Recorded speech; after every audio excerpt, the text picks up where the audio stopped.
I'm recording this video with permission from Scholastic.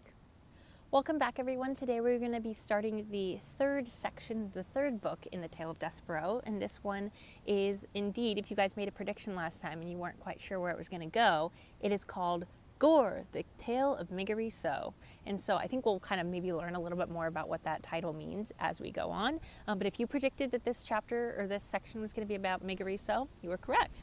But let's see what happens with her, because remember, at the very end of our chapter, we kind of wrapped up with Roscuro, and he is planning revenge, and he's mad. He's mad that he's a rat. He's bought into the idea that he needs to make people suffer, and he wants to make the Princess P suffer for how she looked at him, because she looked at him like he was so disgusting after landing in the Queen's soup, and then the Queen ended up dying, which is kind of scary and sad. And so I think that the people are kind of afraid, and remember King Philip, he outlawed rats completely, and now they're just completely outlawed, and people kind of hate them more than ever. And we learned at the very end of that chapter that Miggery So, it said, although she did not know it yet, she would be instrumental in helping the rat work his revenge. So we know that these two characters are going to meet maybe somehow or interact somehow. And so maybe if you didn't make a prediction at the end of last time, stop and make a prediction right now. What do you think is going to happen? How do you think that these two characters are going to interact? And then we'll just keep going. So this chapter, chapter 24, we're going to be reading two chapters today, chapter 24 and 25. This chapter is called A Handful of Cigarettes, a Red Tablecloth, and a Hen. Again, reader, we must go backwards before we can go forwards. With that said, here begins a short history of the life and times of Miggery So, a girl born into this world many years before the mouse Despereaux and the rat Chiaroscuro, a girl born far from the castle, a girl named for her father's favorite prize-winning pig. So a sow, or like S-O-W, is kind of referring to like a pig. Miggery So was 6 years old when her mother, holding on to Mig's hand and staring directly into Mig's eyes, died. "Ma," said Mig. "Ma, couldn't you stay here with me?" "Oh," said her mother, "who is that? Who is that holding my hand?" "It's me, Ma, Miggery So." "Ah, child, let me go." "But I want you to stay here," said Mig, wiping her runny nose and then her running eyes. "You want?" said her mother. "Yes, Mig. Yes," said Mig, "I want." "Ah, child, and what does it matter what you are wanting?" said the mother. She squeezed Meg's hand once, twice, and then she died, leaving Meg alone with her father, who, on a market day in spring soon after his wife's death, sold his daughter into service for a handful of cigarettes, a red tablecloth, and a hen. Okay, so this is a really sad part of the book, but does that sound familiar to any of you? It says, he sold his daughter into service for a handful of cigarettes, a red tablecloth, and a hen. So if those things sound familiar, or especially the red tablecloth part, I'm pretty sure they're talking about the guy who was thrown into the dungeon. Remember, that's how Roscuro decided he wanted to go upstairs, because he saw the light, and he ended up stealing the guy who came down to the dungeon as a prisoner. He ended up Roscuro stole his little red tablecloth, and the guy mentioned that he had sold his daughter for it. He had done things that people didn't even know about, and this was one of them. And so this is a really good example of how the author intertwines all of her characters, and that's a really good sign of good writing. I'm sure you guys have noticed this in a lot of the books that you're reading. The characters aren't separate. They're all intertwined. They all affect each other, and I think this kind of proves the author's point about how our actions have consequences, and whether they're good or bad consequences, they impact other people. And this is a perfect example of that. So just wanted to point that out, because this is interesting. I didn't remember that this happened. "Papa," said Meg, when her father was walking away from her with the hen in his arms, a cigarette in his mouth, and the red tablecloth draped across his shoulders like a cape. "Go on, Mig," he said. "You belong to that man now." "But I don't want to, Papa," she said. "I want to go with you." She took hold of the red tablecloth and tugged on it. "Lord, child," her father said, "and who is asking you what you want? Go on now." He untangled her fingers from the cloth and turned her in the direction of the man who had bought her.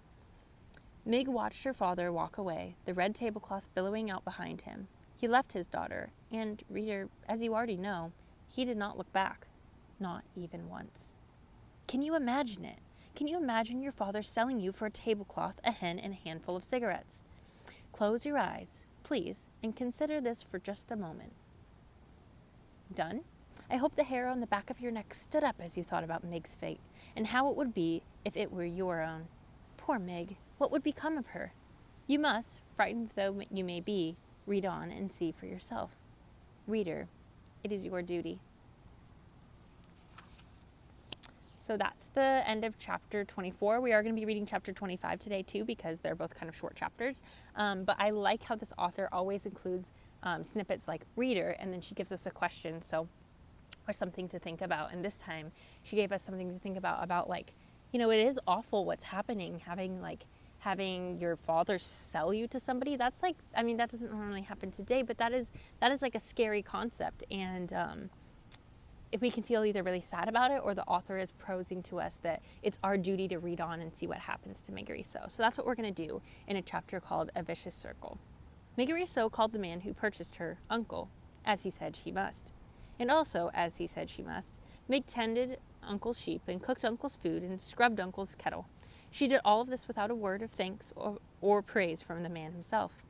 Another unfortunate fact of life with Uncle was that he very much liked giving Meg what he referred to as a good clout to the ear. In fairness to Uncle, it must be reported that he did always inquire whether or not Meg was interested in receiving the clout. Their daily exchanges went something like this. Uncle, I thought I told you to clean the kettle. Meg, I cleaned it, Uncle. I cleaned it good. Uncle, ah, it's filthy. You have to be punished, won't you? And then Meg said, Gore, Uncle, I cleaned the kettle. Are you saying that I'm a liar, girl? No, Uncle. Do you want a good clout into the ear, then? No, thank you, Uncle. I don't. Alas, Uncle seemed to be as entirely unconcerned with what Meg wanted as the mother and father had been. The discussed clout to the ear was always delivered, and I am afraid, with a great deal of enthusiasm on Uncle's part, and received with absolutely no enthusiasm at all on the part of Meg. These clouts were alarmingly frequent, so clout kind of, I think they're just meaning like a lecture or a talking to a little bit. And Uncle was fair in paying attention to both the right and left side of Megari So. So it was that after a time, the young Meg's ears came to resemble not so much his ears as pieces of cauliflower stuck to either side of her head. And they became about as useful as pieces of cauliflower. That is to say, that they all but ceased their functioning as ears. Words, for Meg, lost their sharp edges. And then they lost their edges altogether and became blurry, blankety things that she had a great deal of trouble making sense out of all. So that basically means that she was kind of yelled at and her ears got a little messed up, and not only did they look like cauliflower, but she can't hear out of them very well. The less Meg heard, the less she understood. The less she understood, the more things she did wrong. And the more things she did wrong, the more clouts to the ear she received, and the less she heard. This was known as a vicious circle, and Megari So was right in the center of it, which is not, reader, where anybody would want to be. By then, as you know, what Megari So wanted had never been of much concern to anyone.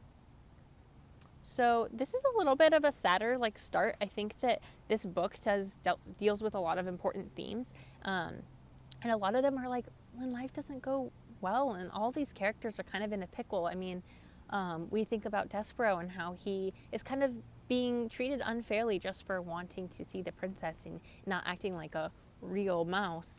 And then also Roscoe, we see that, everybody thinks he's disgusting, he's this rat. And it's kind of messing with his mind a little bit. And then Megari So, we also learn that she is really not treated well by her parents, or her uncle is what she's calling him. And I'm curious to see how all these characters are going to intersect. But I do want to point out that the author does a good job of explaining how Megari just is kind of in, when they say a vicious cycle, the word vicious, a lot of times we think of it as like a big mean dog being vicious or something. When people say a vicious cycle or vicious circle, I think that's technically what she said. Yeah, vicious circle. But that can be kind of like a cycle too. Basically, you're just stuck in the cycle and you can't get out of it. And I think sometimes vicious circles happen in different ways, but this is kind of, I think by the what the author has said so far, that she might escape this circle, but right now she's kind of in the middle of it, where as the reader, or as the author points out, that no one would really want to be in her spot. So I encourage you guys to stick with me. I promise this book will get a little bit happier, but right now it's a little bit sad. And I think some of the best books that we read have a little bit of those elements, and they're not always happy, cheery all the time. And it'll help us grow to love the characters a little bit more. So I want you guys to stay tuned for our next video, and I'll see you guys then. Bye, everyone.